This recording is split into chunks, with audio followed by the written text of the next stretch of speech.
Pakistan is on the list because it's a country where Al-Qaeda or other terrorist organisations had been active.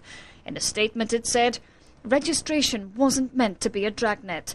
The majority of those who've been required to register had done so successfully. Individuals shouldn't view it with fear. It was their responsibility to comply with US immigration law. September the 11th has changed everything. In this Pakistani community, people started to leave. Years ago, this was a very busy area, and now stores, businesses are just closing down. Like, there's an electronics store over there that just shut down. There's a grocery store over here that shut down. And like this guy, this was 4 days ago, he was open, and now he's closed. It looks as if he's left in a hurry. Everything is still there. Yeah, he just did. He actually called me and told me, I'm in Canada. I can't stay here no more. And he just left. He said his status is overstay, and he's afraid. He's afraid to be detained. But it's not just those whose papers aren't in order who are leaving. Basharat Khan is a limousine driver and US citizen.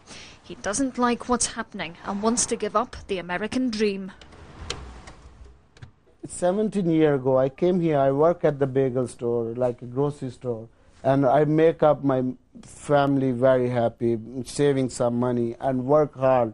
I want to see my future for my family, and now it's dead. It's like you are nothing now. Our human rights are under attack. What we are going to do? The resentment is growing, not just in the Pakistani community, with protests outside the New York immigration office, where the registration is taking place.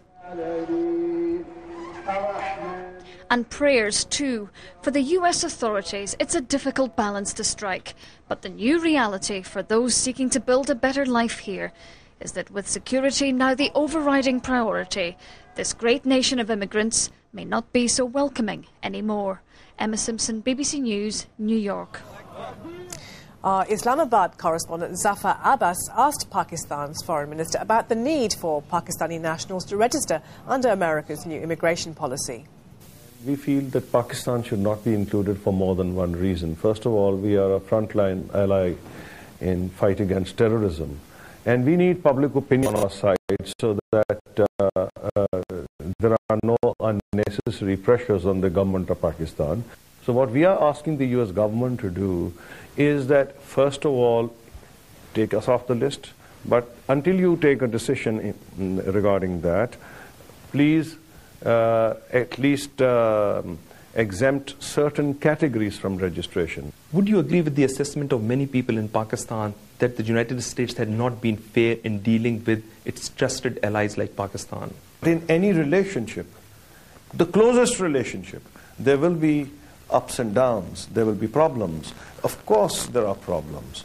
There's a different perception, not on this but on many other issues.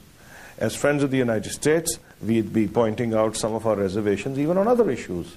Is the American insistence on pursuing a policy of hot pursuit while chasing Al-Qaeda suspects across the border into Pakistan also a cause of friction between the two countries? Let me state quite categorically here that there's been no doubt about Pakistan's policy on these issues. All operations within Pakistan will be conducted by Pakistani army and Pakistani police. And furthermore, Pakistan doesn't need anybody's assistance. I mean, we have one of the most highly trained, efficient, organized armies in the world. And we will take steps to ensure that there is greater understanding. Let me point out, there is already a great degree of coordination. There are liaison people in Kabul and here on both sides. And about the so-called American presence in Pakistan, there may be 10 or 15 people and they are here for intelligence sharing. Isn't it a fact that the FBI has been involved in search and arrest operations within the country? No, they don't take part in operations. If they have passed on information regarding the location of certain people who are regarded as suspect, that's an entirely different matter. Is it possible that some of the prominent members of Al-Qaeda may still be hiding inside Pakistan? They may be hiding inside the United States. They may be hiding inside Germany. They may be hiding in Britain. There are incidents in Britain. But that doesn't mean that the British authorities are in cahoots with Al-Qaeda. Then sometimes people say there are demonstrations in Pakistan. I'd like to take this opportunity to dwell on that a bit.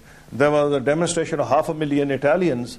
I didn't see many people complain about that. Pakistan is a democratic country. There will be demonstrations in this country on the issue of Iraq, on various other American policies. There are demonstrations in the United States of America. There are demonstrations in front of the White House. What is going to be Pakistan's stand in case the United States decided to go for a military solution in its conflict with Iraq? We'll advise against a military operation. This is what we've been telling our American friends on this issue. Supposing the inspectors come out with a report which is positive from Iraq's point of view, then we feel in that case not only should be there no operations, but if it is ultimately found by the Security Council that Iraq is not in violation of any resolutions, then even sanctions should be removed. What is the state of relationship between Pakistan and the United States at this moment? If I had one sentence to answer this question, it's far better than what newspapers are making it out to be. When people from both sides meet, there's a very great degree of understanding. The relationship is transparent. They trust each other. But the newspapers every day, whether it's an incident on North Korea or Iraq or, across the line of control or Afghanistan, Angur Adda, if you read the newspapers, you'd feel that everybody's in deep trouble. Pakistan's Foreign Minister Khurshid Kasuri. And that's all from this weekend edition of Asia Today. Goodbye.